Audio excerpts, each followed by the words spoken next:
Saya mendukung penuh usulan ini. Kajian ini saya terima, misalnya minimal 4, maksimalnya misalnya 7 atau 8. Itu otomatis district manager-nya akan tertata dengan baik. Dan yang jelas soal 4, 5, dan seterusnya kalau kita lihat dalam undang-undang pemilu di seluruh dunia ini memang soal kesepakatan politik aja. Soal rumus dan formula itu bisa menyesuaikan.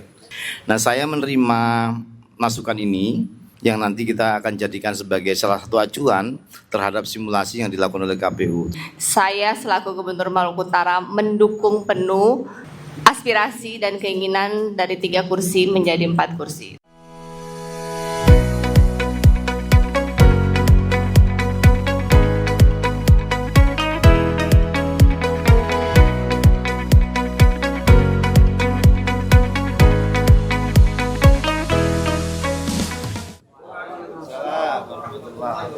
Selamat malam dan salam sejahtera buat kita semua.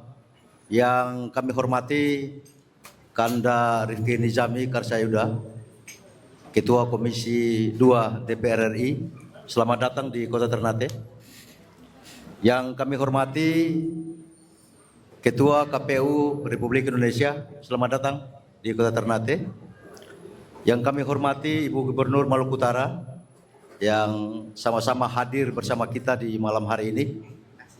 Yang saya hormati Ketua DPP Bidang Pemenangan Pemilu Maluku Utara, Kakak Helmi Umar Muksin, sebagai tindak lanjut dari forum grup diskusi 2 kali yang digelar oleh pimpinan partai politik, akademisi, organisasi masyarakat, dan organisasi kepemudaan beberapa waktu yang lalu, telah melahirkan pokok-pokok pikiran dan sikap politik. Assalamualaikum warahmatullahi wabarakatuh. Saya singkat saja sebagai pengantar, sebagai tuan rumah, mewakili Partai Nasdem sebagai tuan rumah.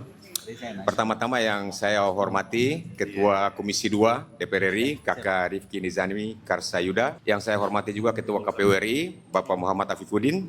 Dan yang Ibu Gubernur kita yang cantik ini, sudah berkenan hadir juga di tempat ini. Yang saya hormati Ketua DPW Partai Nasdem.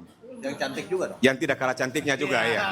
Dengan kehadiran 2 tokoh besar kita hari ini, ditemani oleh Ibu Gubernur. Saya pikir hari ini akan memuaskan apa yang kemudian kita diskusikan dalam beberapa hari ini. Secara singkat gambarannya saja Kakak Rifki, bahwa diskusi ini berawal dari pikiran dari teman-teman di Nasdem yang kemudian harus digagas bersama-sama dengan rekan-rekan politik, partai politik, pimpinan partai politik. Karena ini menyangkut dengan hajat politik berkaitan dengan soal revisi undang-undang pemilu yang sementara lagi dibahas di Komisi 2 DPR RI, maka perlu juga partai-partai di daerah untuk merespon itu dengan memberikan masukan-masukan. Dan alhamdulillah pada kesempatan itu juga kemudian direspon secara serius oleh teman-teman dan juga dari rekan-rekan dari KPU, Bawaslu, KIPP, dan juga akademisi. Dari pertemuan itu kemudian kita lanjutkan lebih intensif lagi dengan membentuk semacam kaukus partai-partai politik untuk kemudian bagaimana menyimpulkan pokok-pokok pikiran yang mempertimbangkan persoalan historis, geografis, kemudian persoalan sosiologi politis Maluku Utara, juga pertimbangan ekonomi yang kemudian diboboti oleh rekan-rekan dari akademisi itu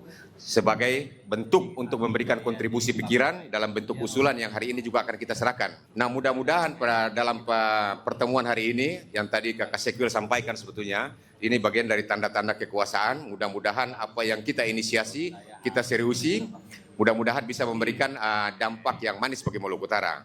Tujuannya apa? Agar kemudian yang kita inginkan, keadilan representatif, keadilan distribusi bagi Maluku Utara itu dapat terjawab ketika nanti usulan kita ini bisa diakomodir.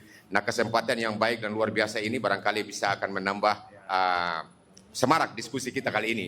Tentu dengan kehadiran dari Ketua Komisi 2 DPR RI dan juga Ketua KPU RI. Bapak dan Ibu, saudara sekalian, karena ini waktu, saya langsung serahkan kepada Kakak Molis Tapi-Tapi sebagai Ketua Tim. Dengan penyampaian pokok-pokok pikiran kami yang nanti akan disampaikan oleh Sekretaris Tim Kaukus Partai Politik Maluku Utara. Dipersilakan.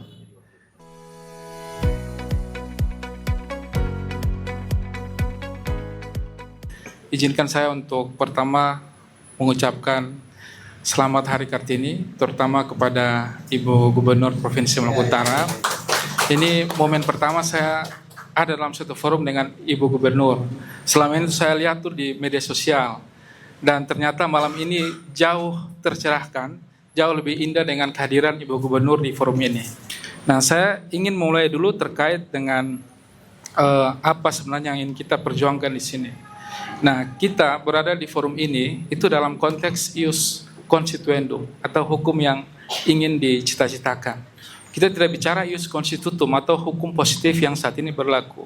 Karena kalau kita berpegang pada undang-undang yang ada saat ini, buat apa kita diskusi? Jadi itu dulu yang perlu di framing ya. Jadi kalau sudah bicara aturan ya memang asas normatif legalitas itu berlaku, tapi kita ingin mendekonstruksi pengaturan yang ada dalam undang-undang pemilu. Karena bagi saya secara personal, penentuan dapil dan jumlah suara yang ada saat ini belum mencerminkan keadilan teritorial. Bapak Ibu bayangkan, Maluku Utara itu dari Morotai ke Taliabu itu luas wilayahnya sama Banten ke Madura. Baru jumlah kursinya hanya 3, dapilnya hanya 1. Di mana rasionalitasnya Bapak Ibu? Coba kita perjuangkan ini dulu. Tidak rasional, bayangkan 3 anggota DPR harus menempuh perjalanan dari Morotai ke Taliabu. Silakan Bapak Ibu hadapi ombak yang tinggi di Maluku Utara, cuaca dan lain sebagainya yang tiap tahun itu memakan korban jiwa. Ini saja sudah tidak fair. Kemudian yang perlu saya jelaskan bahwa peta geografis itu membentuk realitas. Geografi mencerminkan jiwa sebuah bangsa. Ini yang perlu dikemukakan. Padahal negara kita ini adalah negara kepulauan dengan wawasan Nusantara. Tetapi undang-undangnya, terutama dasar kepemiluannya itu tidak mencerminkan semangat negara kepulauan. Saya ingin mengatakan begini, kita tidak akan mempermasalahkan kepentingan Maluku Utara kalau anggota DPD kita 4 orang ini punya kewenangan yang efektif di parlemen. Tapi kan faktanya DPD ini kan hanya dekorasi konstitusional. Jadi begini, pertimbangan yuridis konstitusional begini, pengaturan mengenai dapil dan jumlah kursi itu kalau kita mengakomodir Maluku Utara itu tidak perlu merubah undang-undang dasar. Yang diubah itu hanya prinsip-prinsip penyelenggaraan pemilunya di undang-undang pemilu. Jadi prinsip kesetaraan suara itu tidak adil. Prinsip kesetaraan suara ini kalau di pemilihan presiden, one man, one vote, one values. Kalau bicara tentang lembaga parlemen, seharusnya dipertimbangkan itu juga demografis, geografis, dan fungsionalitas dari sebuah daerah. Bagaimana kontribusi daerah itu kepada pendapatan negara misalkan, dan kontribusi sejarah daerah tersebut kepada negara. Nah, malah yang terjadi ini sebaliknya. Di DPR RI tidak mengenal distribusi dukungan suara semangatnya di Pilpres, tapi di Pileg itu tidak mengenal konstruksi dukungan suara minimal. Dalam konteks ini maksudnya kan filosofinya itu sudah ada sebenarnya di Pilpres. Gubernur, Ibu Shirley, Mbak Mohois Tapi dan seluruh Ibu Ketua, seluruh hadirin dari partai, akademisi dan juga dari tokoh masyarakat, tokoh muda di Maluku Utara. Bahasanya Bang Rifki diantar ke kantor KPU, sekarang kita antar Bang Rifki ke sini. Jadi beban sementara kita kasih dulu ke Bang Rifki. Apa yang disampaikan Pak Dr. Gunawan tadi ya, mewakili Kaukus teman-teman sekalian, kita langsung saja biar nggak terlalu lama karena saya memahami ini sebagai aspirasi yang disampaikan. Aspirasi nanti kita bisa lakukan simulasi-simulasi karena tidak hanya di Maluku Utara aspirasi-aspirasi seperti ini, sebagaimana kita tahu bahwa undang-undang pemilu dalam proses revisi tentu banyak masukan, banyak usulan. Yang paling atau diantara yang paling seksi, yang paling menonjol itu soal alokasi kursi, pendapilan. Banyak sekali orang WA ke saya menanyakan benar nih dapil mau dirubah dan seterusnya dan seterusnya. Yang bisa jawab sementara masih Bang Rifki. Kenapa? Karena perubahan undang-undang ini sekarang sedang diprosesnya ada di DPR dan pemerintah.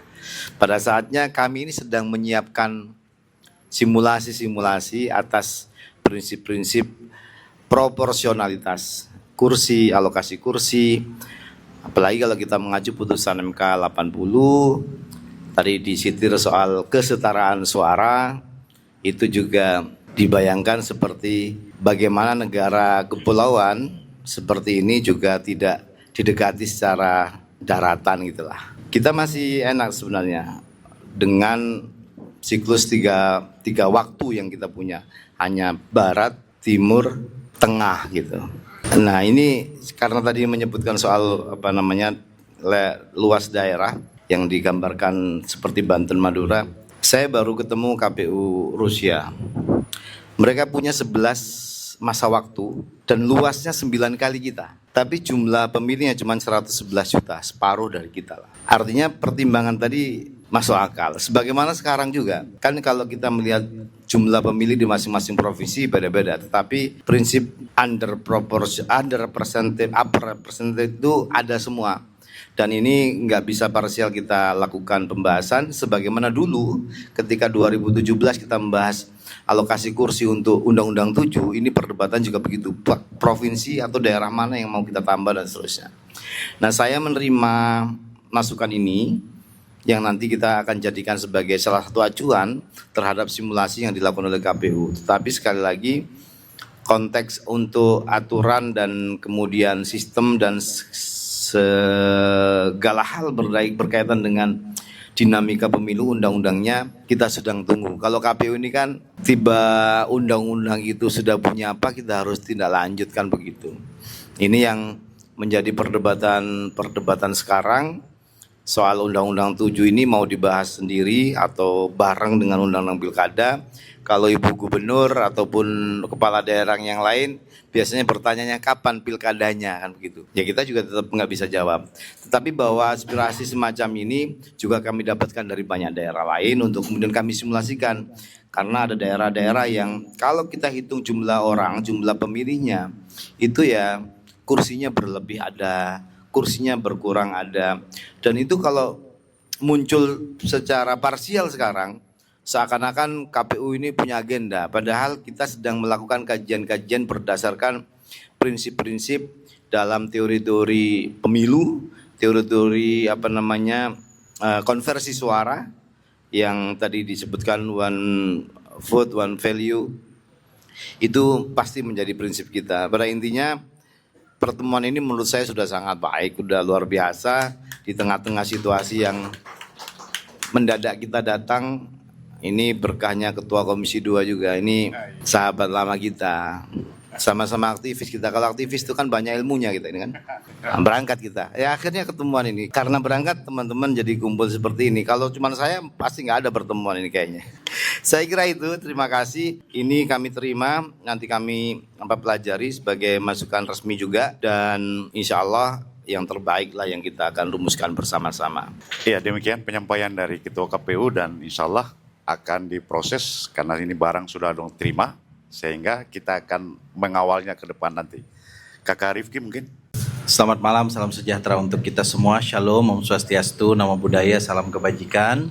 Yang hadir pada malam ini, mohon maaf saya tidak sebutkan satu persatu. Saya hormat semua dengan seluruh senior dan teman-teman semua. Pertama, saya berterima kasih karena malam ini kita bisa bersilaturahmi. Saya nggak sengaja WA-WAan dengan Bang Ahim, kemudian saya lapor kepada beliau, karena kalau nggak lapor nanti dikira agenda terselubung. Padahal sebagai fungsionaris dan kader partai itu harus lapor diri, keberadaan kita di mana, lalu beliau membalasnya dengan cepat, kalau berkenan kita adakan forum malam ini. Saya bilang saya bersedia, sebagai bagian yang pertama tentu silaturahmi. Ini udah habis bulan Syawal ya Pak. Tapi izinkan saya mengucapkan mohon maaf lahir dan batin, minal aidin wal faizin. Tadi saya sudah jelaskan makna aidin wal faizin sama Bu Gub. Sudah saya kasih tausiah 10 menit tadi Bu Gub di kantor KPU.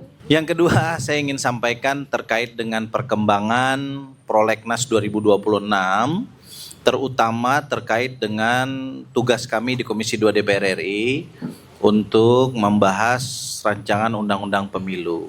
Rancangan undang-undang pemilu itu sampai dengan saat ini masih dalam proses pematangan penyusunan daftar inventarisir masalah.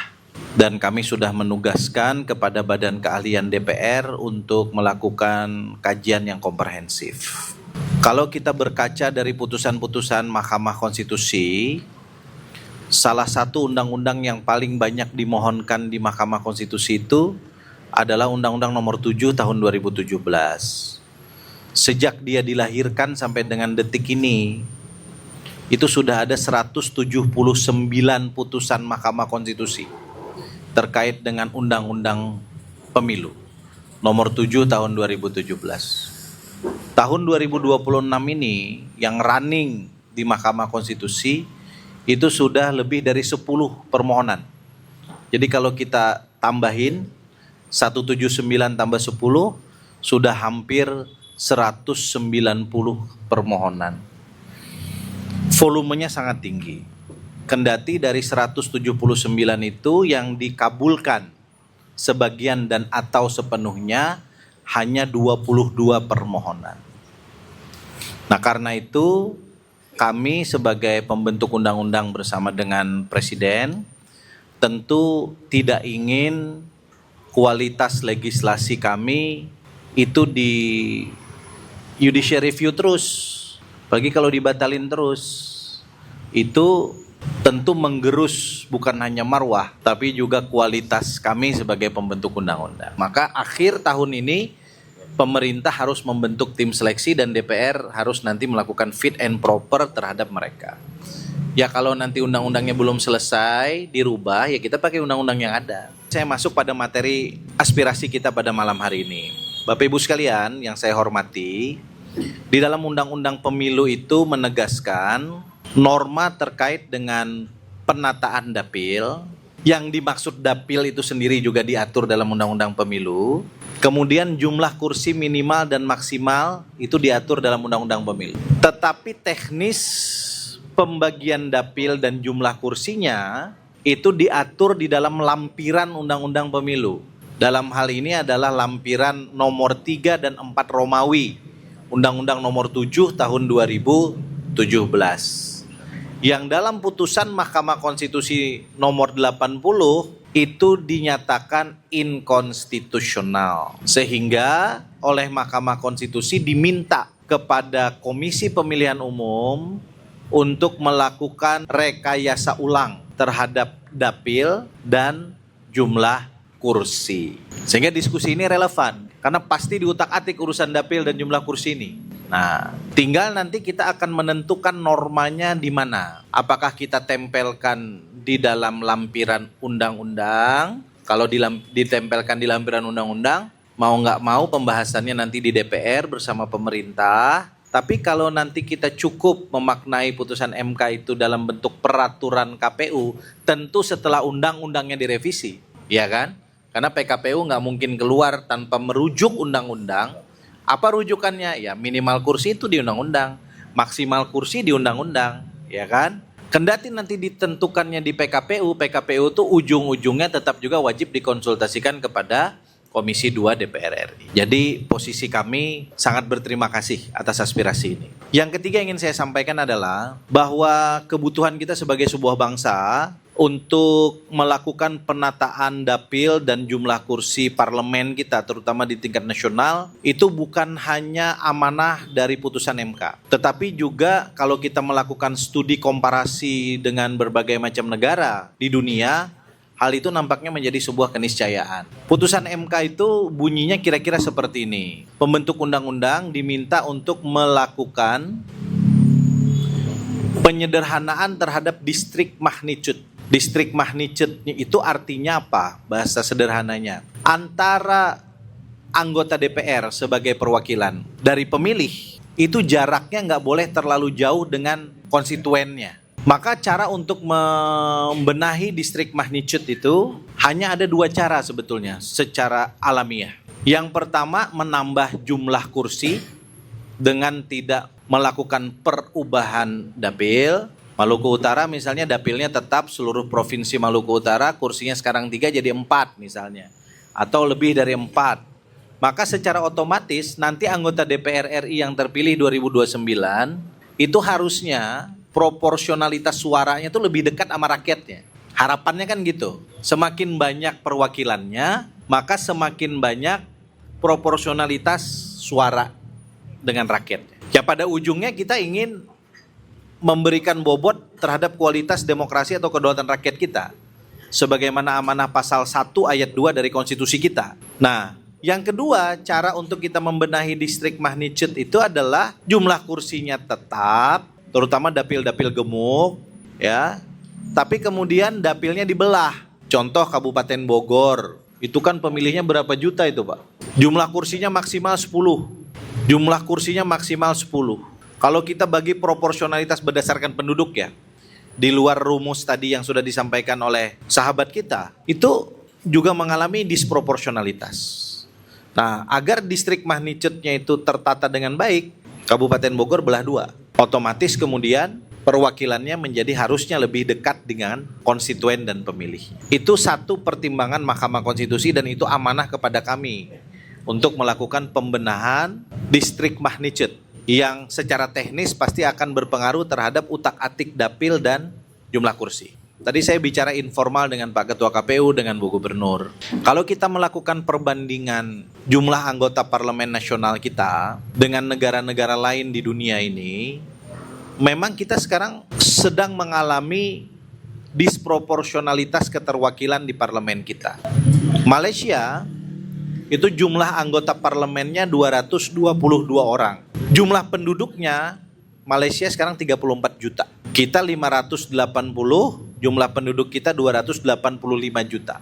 Ini bukan pemilih, penduduk. Karena kalau pemilih itu untuk teknis kepemiluan, tapi kalau penduduk itu dasar legitimasi kedaulatan rakyat, ya kan?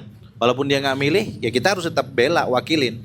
Anak-anak bayi yang belum memilih, itu kan tetap kewajiban kita untuk kita pikirin dan kita urus. Walaupun dia nggak milih kita memang mengalami disproporsionalitas.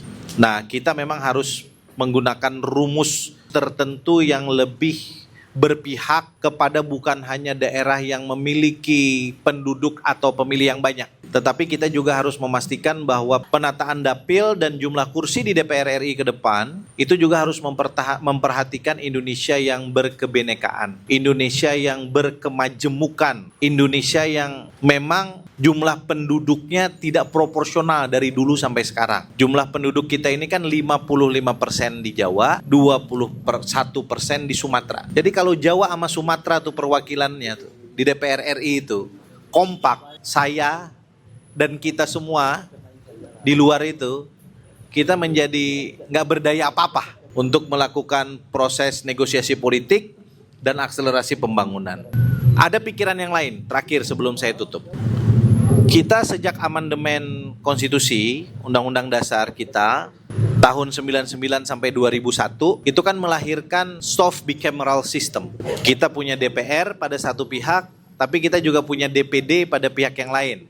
Kendati DPD yang awalnya ingin nyontoh Senat di berbagai negara, itu kewenangannya tidak seimbang dengan DPR. Maka dari itu kita sering menyebut DPD itu soft power, DPR-nya hard power. Karena mencaplok konsep Senat, maka DPD itu kan tidak peduli berapa jumlah penduduknya, keterwakilannya sama, kita putuskan 4. Walaupun jumlah 4 ini sebetulnya adalah putusan yang ada di undang-undang, bukan di undang-undang dasar. Karena di undang-undang dasar hanya disebutkan jumlah anggota DPD RI tidak boleh melebihi 1/3 dari jumlah anggota DPR RI. Jadi yang dibatasi itu batas atas, bukan batas bawah. Lalu kita ambil contoh dapil-dapil kecil seperti Maluku Utara, Papua, yang jumlah anggota DPR-nya cuma 3, jumlah anggota DPD-nya 4. 4 tapi soft power, 3 dengan hard power. Ini juga jadi pikiran kami. Sementara biaya negara tuh sama. Hak-hak DPR dan DPD itu sama persis. Bedanya kalau anggota DPR dipotong partai. Anggota DPD nggak pernah dipotong partai karena nggak ada partainya. Tapi hak-hak keprotokoleran, keuangan, uang reses, semuanya sama antara DPD dan DPR. Nggak ada bedanya. Nah karena itu kami di Komisi 2 juga sedang berdiskusi. Apakah bisa kita balik aja, DPR-nya harus lebih banyak daripada jumlah anggota DPD. Dengan asumsi ini soal kebermanfaatan. Karena kalau perwakilan DPR-nya lebih banyak di provinsi itu dibanding DPD-nya, mudah-mudahan kebermanfaatannya itu bisa lebih besar untuk membantu kawan-kawan yang ada di DPRD provinsi, Bu Gubernur, kawan-kawan di DPRD kabupaten kota dengan Pak Bupati dan Wali Kota, untuk kita mendorong agar sebanyak mungkin alokasi pembangunan nasional itu dicurahkan ke provinsi, kabupaten, kota tersebut. Nah, kira-kira itu gambaran-gambarannya. Jadi dengan segala hormat, kajian ini saya terima dan secara pribadi, karena saya nggak boleh mengatasnamakan ini sikap komisi, apalagi gambaran tentang hasil legislasi karena masih berproses, secara pribadi saya mendukung penuh usulan ini.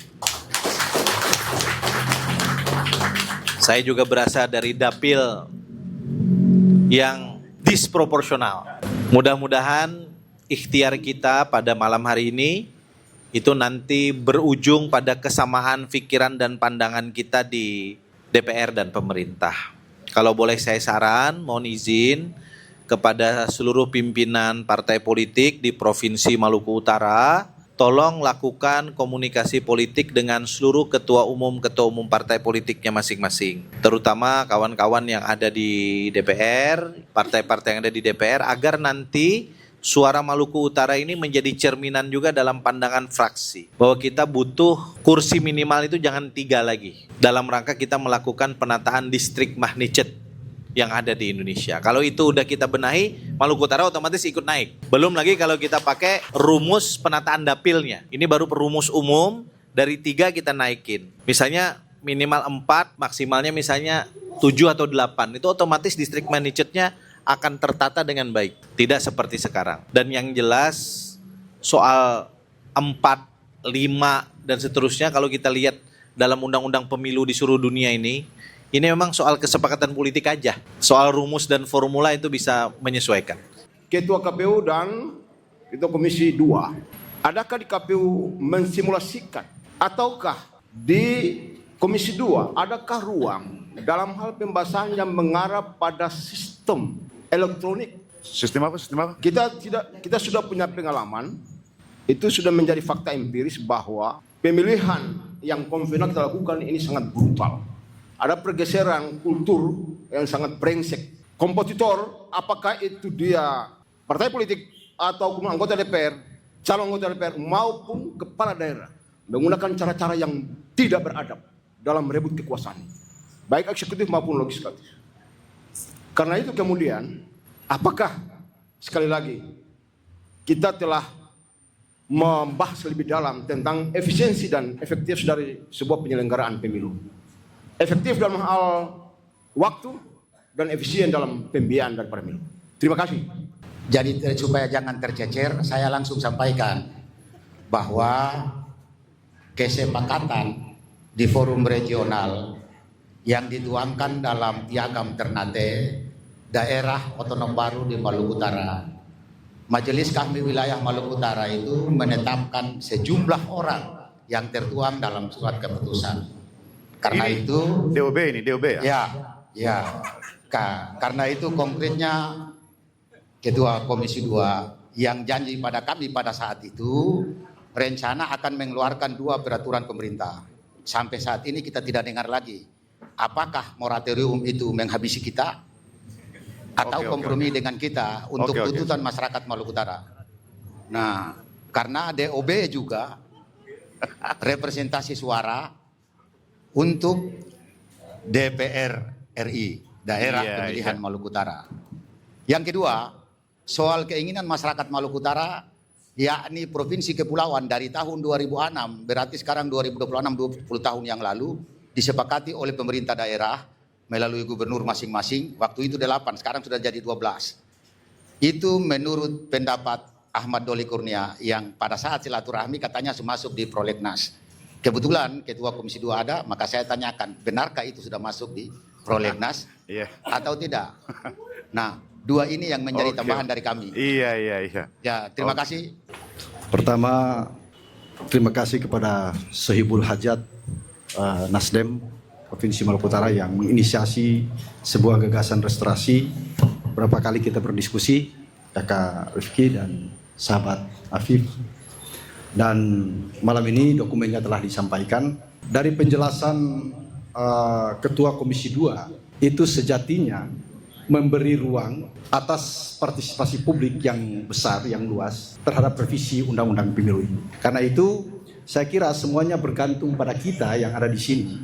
seberapa jauh konstruksi argumentasi kita yang kokoh dan rasional itu yang menjadi dasar terhadap penentuan atas jumlah kursi itu.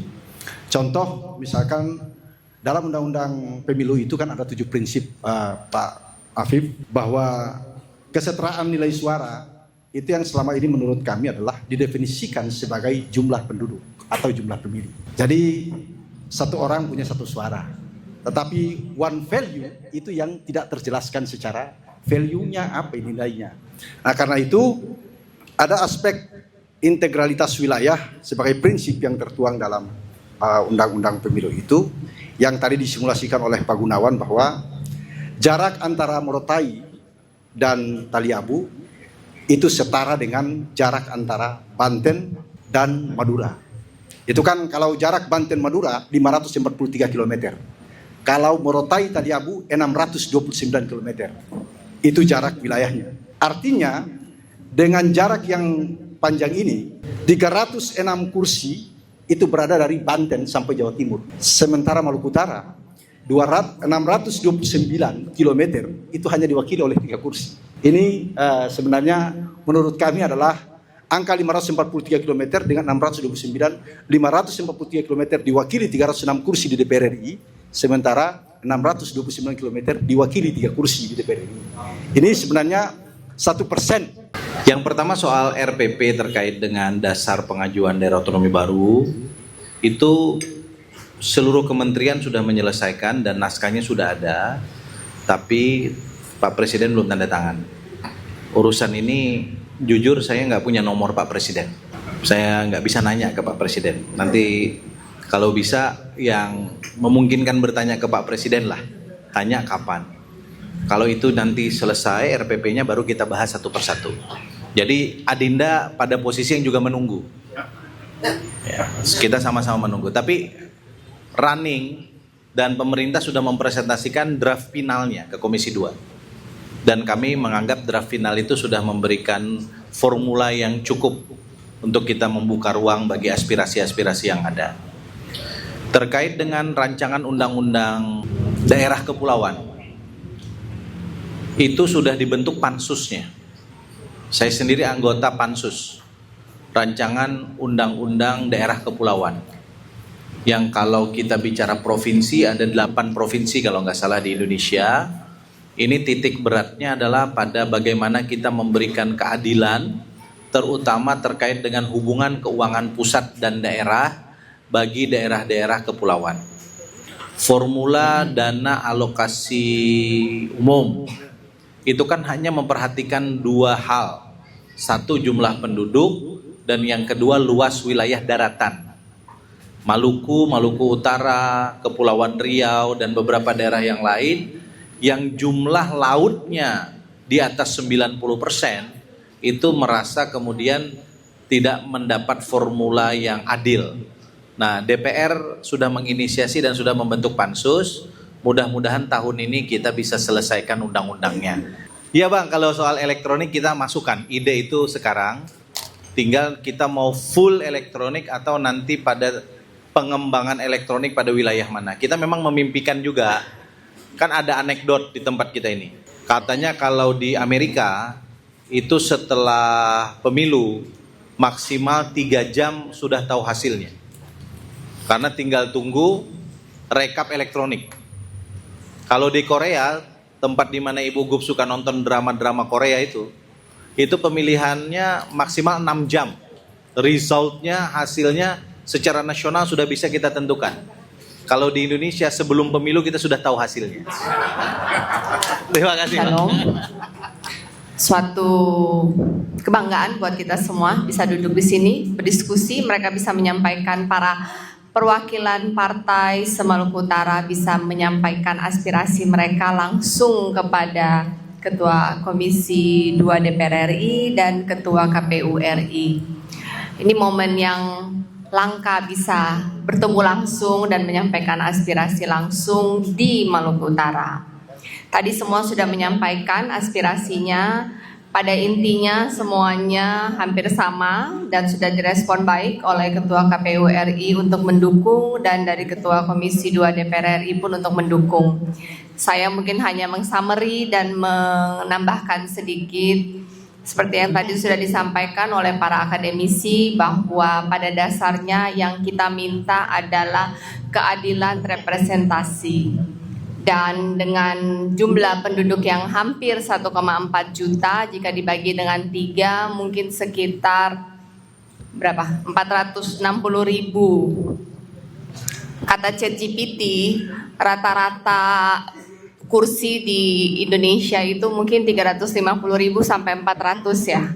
Jadi kalau misalnya 1,4 juta dibagi dengan 4 pun masih masuk di 350. Kemudian sudah didiskusikan tentang ada wilayah kepulauan, kita 900-an pulau yang berpenduduk, infonya 80-an, medan yang sangat berat dan tidak pernah diperhitungkan di DAU, tidak pernah diperhitungkan di perwakilan suara.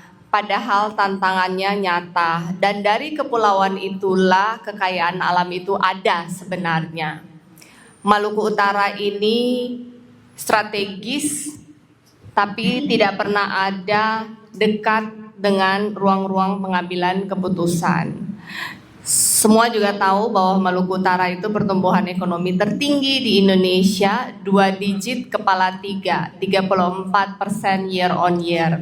Semua mengeluh tidak ada pemerataan karena tidak ada konektivitas, selalu isu yang sama, jalan, jembatan tidak terkoneksi dengan baik dari provinsi dibentuk sampai dengan hari ini. Ditambah lagi keterbatasan fiskal karena ada pemotongan DAU, pemotongan DBH, membuat konektivitas itu menjadi lebih sulit lagi untuk terkoneksi. Tanpa konektivitas tidak ada pemerataan sehingga pertumbuhan ekonomi itu hanya menjadi angka yang dinikmati oleh sekelompok orang. Tadi Pak Ketua Komisi 2 sudah mention tentang distant magnitude. Jadi dari secara magnitude itu apa? Kekuatan ya, dampak ya. Dari secara kekuatan sebenarnya Maluku Utara ini sangat strategis dari sisi ekonomi, dari sisi geografis, punya besar potensi untuk future industry di Maluku Utara. Tetapi kemudian 3 kursi tidak banyak yang bisa dilakukan untuk menyampaikan aspirasi dan pengalaman saya menjadi gubernur selama 1,5 tahun, ketika kita tidak memiliki keterwakilan di komisi tertentu, maka sulit untuk memperjuangkan aspirasi kita di bidang tersebut.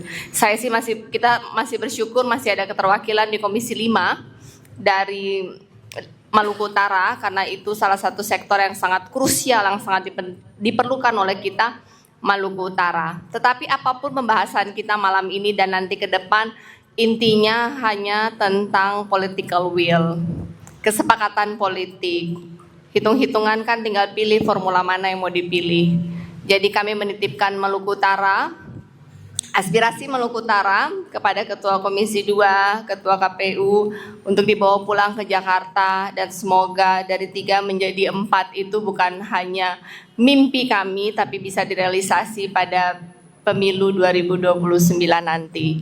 Saya selaku Gubernur Maluku Utara mendukung penuh aspirasi dan keinginan dari 3 kursi menjadi 4 kursi. Terima kasih. Wassalamualaikum warahmatullahi wabarakatuh. Ini Kaukus Malut ini Parpol itu akan meminta rekomendasi Pemda Pemprov untuk menyampaikan semua ke Komisi 2 sebagai kelengkapan administrasi. Dukungan-dukungan itu penting.